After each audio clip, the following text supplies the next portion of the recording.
অন্তিম পর্বে জ্বলে উঠল রামকৃষ্ণ ক্লাব। ৪-২ গোলের ব্যবধানে জুয়েলসকে হারিয়ে বড় জয় তুলে নিল দল। তবে সুপার লিগে যোগ্যতা অর্জন না করতে পারায় অনেকটাই হতাশ ক্লাব কর্মকর্তারা।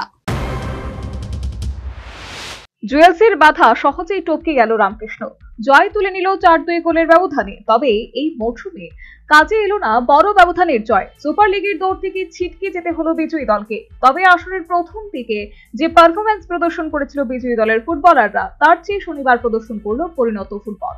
যদিও শুরুতে ওক রামের গোলে এগিয়ে ছিল জুয়েলস, কিন্তু গোল হজমের পর রামকৃষ্ণ গতির কাছে আটকে যায় দলের নির্ভরযোগ্য স্ট্রাইকার মইতে ৩০ এবং ৪৩ মিনিটে পরপর দুটি গোল করে দলকে এগিয়ে দেয়। বিরতির পর সমতা ফেরাতে চেষ্টা করলে প্রতিবারই ভেস্তে যায় সমস্ত রণকৌশল। যদিও ৬২ মিনিটে রাজমিক গোল করলে ব্যবধান ফেরে ২-২ গোলে, কিন্তু ৭৫ এবং ৮৫ মিনিটে গোলের সুযোগকে কাজে লাগিয়ে রামকৃষ্ণ নিজেদের বড় জয় তুলে নেয়।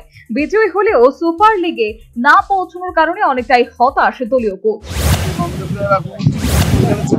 এবং আমরা নিয়েছি, তারপরও ওরা যখন ড্র করেছে আবার আমরা এখন ৪-২ গোলে জিতেছি ম্যাচটা। তো আমাদের দুর্ভাগ্য, যদি আমাদের গত যে ম্যাচগুলো গেছে ওগুলোতে আমরা খুব ভালো খেলেছি, কিন্তু আমাদের দুর্ভাগ্য স্ট্রাইকিং জোনে আমরা সেইভাবে গোল করতে পারিনি। যদি আমরা আজকে অন্তত আরো একটা ম্যাচ কিংবা দুটো ম্যাচ জেতা থাকতো, আজকে আমরা সুপার ফোরে অবশ্যই থাকতাম। হ্যাঁ, দুঃখ থাকছে, সেটাই দুঃখ থাকছে।